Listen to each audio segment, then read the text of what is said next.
हिमालय में केदारनाथ आप सब लोग जानते हैं कि प्रदेश में 51 शक्तिपीठ है।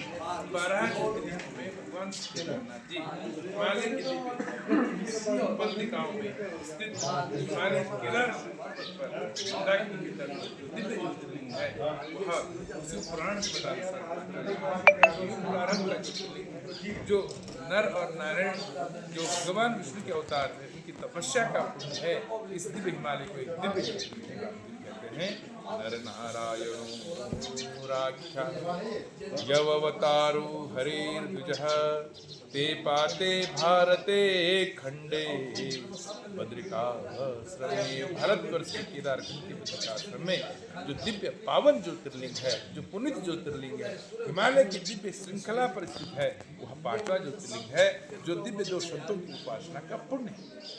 आप जानते हैं कि द्वापर युग में जब महाभारत हुआ, युद्ध के उपरांत जब पांडवों को गुरु हत्या ब्रह्म हत्या का पाप लगा तो व्यास मुनि ने कहा कि हिमालय में जाओ, भगवान श्री केदारनाथ जी का दर्शन अर्चन उपासना उनका पूजन करो, भगवान के उस दिव्य ज्योतिर्लिंग का अर्चन करो, उनका अभिषेक करो और उस अभिषेक के जल के बाद जल जो प्राप्त होता है उस जल कहते हैं, उसका जो पान करता है वह हर जन्म के पाप से मुक्त हो जाता है, जन्म मरण के बंधन से मुक्त हो जाता है। कहते हैं तत्र प्रीतियुक्तः केदारे संप्रपूज्य तत्रप्तं मुदकं पीत्वा पुनर्जन्मं न विद्यते। उस जीवात्मा को पुनर्जन्म नहीं कहते हैं।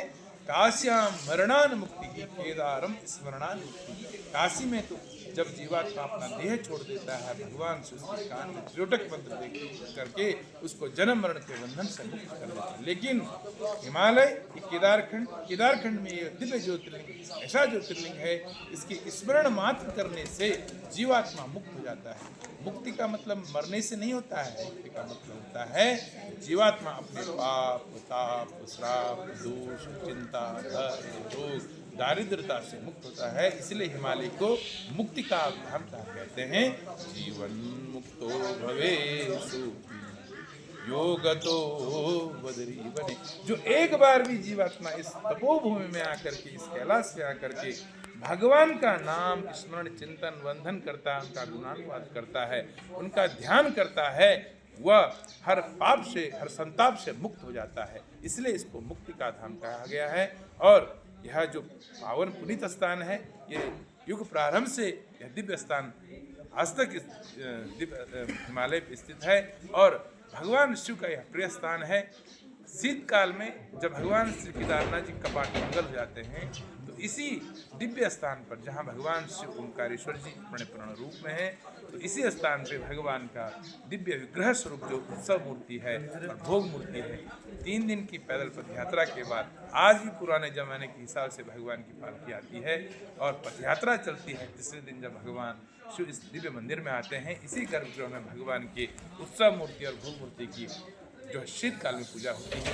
और इसी क्रम में पंच केदार में जो भगवान श्री केदारनाथ जी के द्वितीय केदार भगवान मध्वेश्वर जी हैं, उनका भी जो दिव्य दर्शन पूजन अर्चन होता है शीतकाल में, इसी स्थान पर होता है। इस स्थान का महत्व यह है कि शीतकाल में जो भगवान श्री केदारनाथ ज्योतिर्लिंग स्वरूप का दर्शन नहीं कर पाते हैं, तो वो यहाँ आकर के भगवान के उस दिव्य साकार स्वरूप का दर्शन करते हैं, उत्सव मूर्ति का दर्शन करते हैं, भोग मूर्ति का दर्शन करते हैं, उनका अभिषेक पूजन अर्चन करते हैं, तो उन्हें भी वही पुण्य की प्राप्ति होती जो हिमालय में भगवान के दर्शन से होती है।